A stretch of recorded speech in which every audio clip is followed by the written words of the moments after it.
नमस्कार। आकाशवाणी से प्रस्तुत है समाचार संध्या।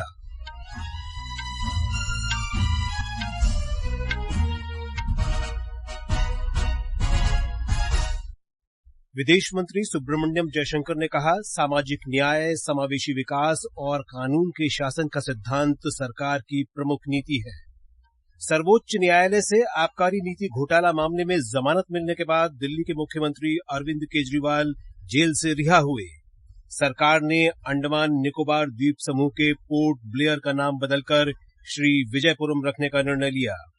मौसम विभाग ने पश्चिम बंगाल के गांगेय क्षेत्र, ओडिशा और झारखंड में कल तक अत्यधिक तेज बारिश का अनुमान व्यक्त किया। उत्तर भारत में अलग अलग स्थानों पर भी मूसलाधार वर्षा होगी। भारत की तनीषा क्रस्टो और ध्रुव कपिला की जोड़ी वियतनाम ओपन बैडमिंटन टूर्नामेंट के मिक्स्ड डबल्स सेमीफाइनल में पहुंची और भारत के अविनाश साबले आज रात ब्रसेल्स में डायमंड लीग की स्टीपल चेज स्पर्धा में पहली बार भाग लेंगे। समाचार संध्या के साथ मैं विशाल शर्मा। विदेश मंत्री सुब्रमण्यम जयशंकर ने कहा है कि सामाजिक न्याय, समावेशी विकास और कानून के शासन का सिद्धांत सरकार की प्रमुख नीति रही है। जिनेवा में आज भारतीय समुदाय को संबोधित करते हुए डॉक्टर जयशंकर ने कहा कि सरकार महिलाओं के नेतृत्व को बढ़ावा दे रही है, जिस पर पिछले साल भारत की G20 अध्यक्षता के दौरान भी जोर दिया गया था।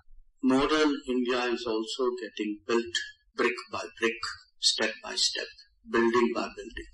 Just as we pay homage to Dr. Ambedkar here, the cause of social justice, the idea of inclusive growth, of rule of law is gaining ground and is today very central to the policies and activities of the government. चुनाव संचालन के बारे में doctor Jaishankar ने देश की लोकतांत्रिक प्रक्रिया की सराहना की। उन्होंने ये भी कहा कि एनडीए सरकार का तीसरा कार्यकाल एक महत्वपूर्ण उपलब्धि है, जो पिछली प्रगति और कमियों का मूल्यांकन करने और भविष्य के लिए आवश्यक सुधार करने की अनुमति देता है। डॉक्टर जयशंकर ने आज कैमरून के पूर्व प्रधानमंत्री फाइलिमेन येंग को संयुक्त राष्ट्र महासभा का 79वें अध्यक्ष का पद ग्रहण करने पर बधाई दी। सोशल मीडिया पोस्ट में डॉक्टर जयशंकर ने कहा कि महासभा का नेतृत्व विकासशील देशों की प्राथमिकताओं के लिए महत्वपूर्ण है। उन्होंने कहा कि भारत संयुक्त राष्ट्र महासभा के नए नेतृत्व में साझा लक्ष्यों को प्राप्त करने में रचनात्मक भूमिका निभाने के लिए प्रतिबद्ध है। इससे पहले 6 जून 2024 को श्री फाइलिमेन येंग को न्यूयॉर्क में संयुक्त राष्ट्र मुख्यालय में महासभा का 79वां अध्यक्ष चुना गया था। दिल्ली के मुख्यमंत्री और आम आदमी पार्टी के राष्ट्रीय संयोजक अरविंद केजरीवाल आज शाम तिहाड़ जेल से रिहा हो गए। सर्वोच्च न्यायालय ने उन्हें आज दिल्ली आबकारी नीति घोटाला मामले में जमानत दे दी। तिहाड़ जेल के बाहर पार्टी कार्यकर्ताओं को संबोधित करते हुए श्री केजरीवाल ने उन लोगों को धन्यवाद दिया जिन्होंने उनकी रिहाई के लिए प्रार्थना की। उन्होंने कहा कि उनके जीवन का हर पल देश के लिए समर्पित है। हरियाणा में 5 अक्टूबर को एक ही चरण में होने वाले विधानसभा चुनावों के लिए आज नामांकन पत्रों की जांच की गई। राज्य के मुख्य निर्वाचन अधिकारी पंकज अग्रवाल ने बताया कि सभी राजनीतिक दलों के 1561 उम्मीदवारों और निर्दलीय उम्मीदवारों ने चुनाव के लिए 1747 नामांकन पत्र दाखिल किए हैं। 16 सितंबर तक नामांकन वापस लिए जा सकते हैं। मुख्य चुनाव अधिकारी ने कहा कि सबसे ज्यादा 31 उम्मीदवार भिवानी विधानसभा क्षेत्र में हैं, जबकि सबसे कम 9 उम्मीदवार नांगल चौधरी विधानसभा क्षेत्र में हैं। केंद्रीय गृह मंत्री अमित शाह कल नई दिल्ली में राजभाषा हीरक जयंती समारोह और चौथे अखिल भारतीय राजभाषा सम्मेलन के उद्घाटन सत्र को संबोधित करेंगे। राजभाषा विभाग हिंदी के राजभाषा बनने के 75 वर्ष पूरे होने के उपलक्ष्य में सम्मेलन का आयोजन कर रहा है। ये समाचार हमारी वेबसाइट www.newsonair.gov.in और हमारे न्यूज ऑन एआईआर ऐप पर भी उपलब्ध है। छोटे किसानों की शक्ति, कोऑपरेटिव की शक्ति और भारतीय नस्ले पशुओं की शक्ति मिलकर एक अलग ही ताकत बनती है। इस ताकत को बढ़ाने और डेयरी के विकास में जुटे पशुपालकों, तकनीशियनों व डेयरी सहकारी समितियों को प्रोत्साहित करने के उद्देश्य से पशुपालन एवं डेयरी विभाग दे रहा है राष्ट्रीय गोपाल रत्न अवार्ड, जिसमें इस बार से पूर्वोत्तर क्षेत्र को भी शामिल किया जा रहा है। आवेदन के लिए awards.gov.in पर जाएं या अपने नजदीकी कॉमन सर्विस सेंटर, पशु चिकित्सालय या पशुपालन और डेयरी विभाग से संपर्क करें। आवेदन 15 सितंबर 2024 तक। समाचार संध्या में आपका फिर स्वागत है। सरकार ने अंडमान और निकोबार द्वीप समूह में पोर्ट ब्लेयर का नाम बदलकर श्री विजयपुरम करने का निर्णय लिया है। केंद्रीय गृह मंत्री अमित शाह ने एक सोशल मीडिया पोस्ट में कहा कि सरकार ने देश को औपनिवेशिक प्रतीकों से मुक्त करने का निर्णय लिया है।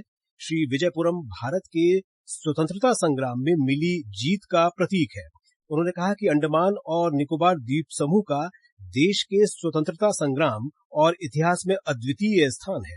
ये द्वीप क्षेत्र कभी चोल साम्राज्य के नौसैनिक अड्डे के रूप में काम करता था और आज हमारी सामरिक और विकास आकांक्षाओं का महत्वपूर्ण आधार बनने के लिए तैयार है। विदेश मंत्री डॉक्टर सुब्रमण्यम जयशंकर ने आज एक पेड़ मां के नाम अभियान के तहत पौधारोपण किया। एक सोशल मीडिया पोस्ट में डॉक्टर सुब्रमण्यम जयशंकर ने कहा कि ये पौधा बेहतर और समावेशी भविष्य के लिए भारत की प्रतिबद्धता का परिचायक है। एक अन्य कार्यक्रम में आयुष राज्य मंत्री प्रताप राव जाधव ने भी पौधारोपण किया। स्वच्छता ही सेवा अभियान 2024 देश भर में 17 सितंबर से 2 अक्टूबर तक मनाया जाएगा। इस वर्ष का विषय है स्वभाव स्वच्छता, संस्कार स्वच्छता। इस मिशन की 10वीं वर्षगांठ पर यह कार्यक्रम महत्वपूर्ण उपलब्धि है। उद्घाटन समारोह में केंद्रीय आवासन और शहरी मामलों के मंत्री मनोहर लाल ने घोषणा की कि सरकार इस वर्ष के स्वच्छता अभियान के अंतर्गत 2 लाख स्वच्छता लक्ष्य इकाइयों CTU को बदल देगी।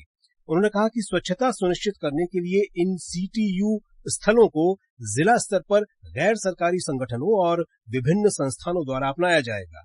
कार्यक्रम के दौरान श्री मनोहर लाल ने ये भी कहा कि सफाई कर्मचारियों के स्वास्थ्य और कल्याण के लिए एक ही जगह सेवाएं प्रदान करने के लिए सफाई मित्र सुरक्षा शिविर आयोजित किए जाएंगे। इस अवसर पर केंद्रीय जल शक्ति मंत्री CR पाटिल ने कहा कि सरकार ने 2014 से अब तक 11 करोड़ शौचालयों का निर्माण किया है, जिससे देश भर में 60 करोड़ लोगों को लाभ हुआ है। उन्होंने कहा कि स्वच्छता अभियान से लाखों बच्चों को गंभीर बीमारियों से बचाने में मदद मिली है। WHO का रिपोर्ट है कि पहले 5 साल के अंदर जो शौचालय बनने के कारण तो बच्चों को डायरिया का प्रॉब्लम होता था, वो बाहर शौच के लिए जाते थे, उसमें करीब 3 लाख बच्चों के जो मृत्यु से उनको दूर किया गया, उनको बचाया गया। ये अपने आप में बहुत बड़ा फिगर है। श्री पाटिल ने कहा कि 3 करोड़ 40 लाख से अधिक गांवों को खुले में शौच से मुक्त किया गया है। उन्होंने कहा कि पिछले वर्ष इस आयोजन में 109 करोड़ से अधिक लोगों ने भाग लिया था। केंद्रीय मंत्री जितेंद्र सिंह ने विशेष स्वच्छता अभियान की प्रगति की निगरानी के लिए समर्पित वेब पोर्टल शुरू किया है। इस विशेष अभियान का उद्देश्य समग्र दृष्टिकोण के साथ केंद्र सरकार के सभी कार्यालयों में स्वच्छता अभियान चलाना है। सरकार ने प्रतिवर्ष 2 से 31 अक्टूबर तक स्वच्छता अभियान चलाने का निर्णय लिया है। केंद्रीय ग्रामीण विकास मंत्री शिवराज सिंह चौहान ने आज कहा कि प्रधानमंत्री नरेंद्र मोदी रविवार को जमशेदपुर में एक समारोह में झारखंड के लाभार्थियों को प्रधानमंत्री आवास योजना ग्रामीण की पहली किस्त हस्तांतरित करेंगे। नई दिल्ली में एक संवाददाता सम्मेलन में श्री चौहान ने कहा कि प्रधानमंत्री राज्य में लगभग 20,000 लाभार्थियों को स्वीकृति पत्र वितरित करेंगे। इसके अलावा 5 करोड़ रुपए से ज्यादा की राशि सिंगल क्लिक के जरिए सीधे लाभार्थियों के बैंक खातों में हस्तांतरित की जाएगी। उन्होंने कहा कि 46,000 लाभार्थियों के नवनिर्मित घरों का गृह प्रवेश समारोह भी आयोजित किया जाएगा। रक्षा अनुसंधान और विकास संगठन DRDO ने भारतीय सेना के लिए बनाए गए हल्के युद्धक टैंक जोरावर का सफल परीक्षण किया है। ये टैंक बहुत ऊंचाई वाले इलाकों और रेगिस्तानों में भी आसानी से चल सकता है। जोरावर लड़ाकू टैंक को DRDO ने सफलतापूर्वक विकसित किया है। सूक्ष्म, लघु और मध्यम उद्यमों MSME सहित कई भारतीय उद्योगों ने इसके विकास में योगदान दिया है। रक्षा मंत्री राजनाथ सिंह ने इस हल्के युद्धक टैंक के सफल परीक्षण के लिए DRDO, भारतीय सेना और सभी संबद्ध उद्योग भागीदारों की सराहना की है।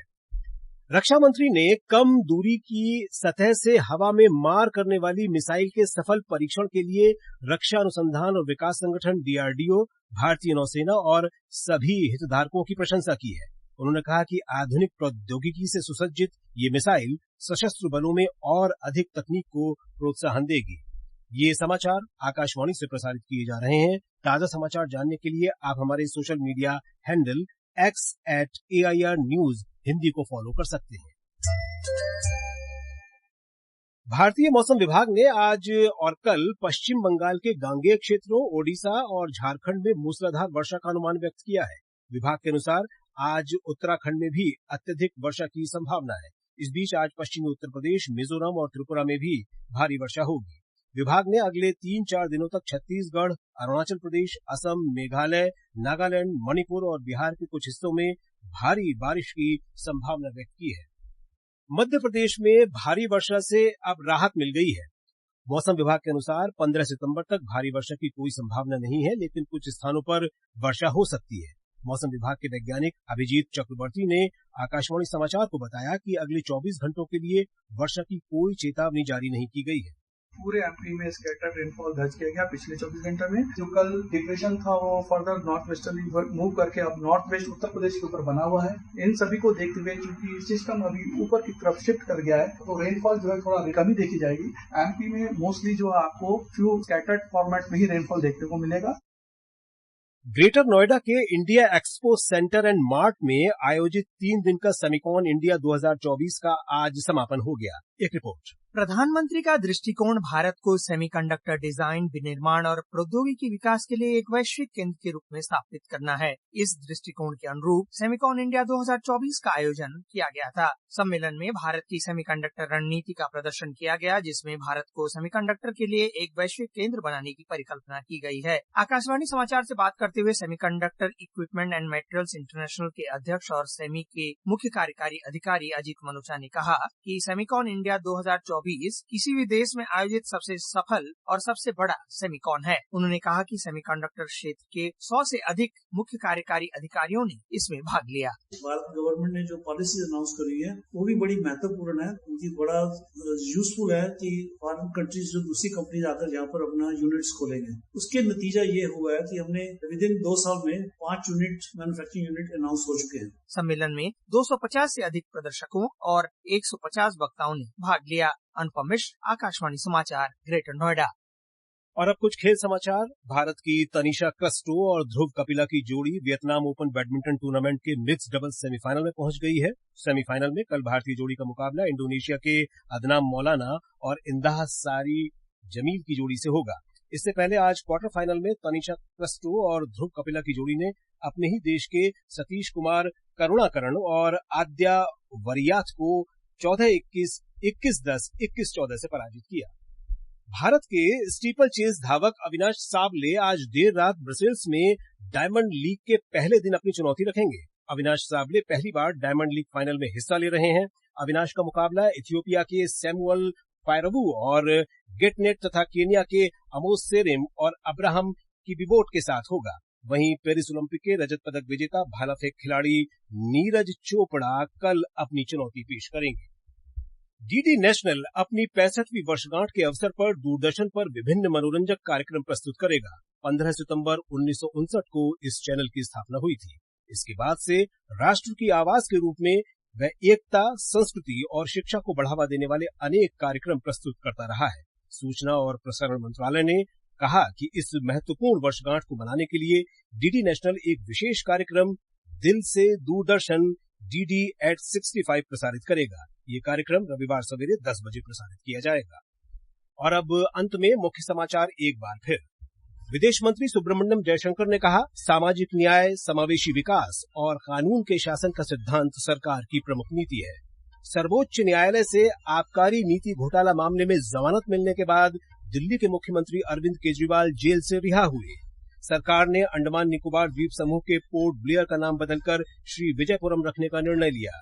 मौसम विभाग ने पश्चिम बंगाल के गांगेय क्षेत्र, ओडिशा और झारखंड में कल तक अत्यधिक तेज बारिश का अनुमान व्यक्त किया। उत्तर भारत में अलग अलग स्थानों पर भी मूसलाधार वर्षा होगी।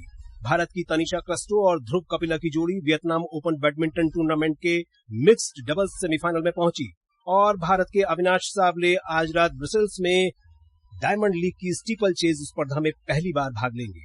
इसके साथ ही समाचार संध्या का ये अंक समाप्त हुआ। नमस्कार।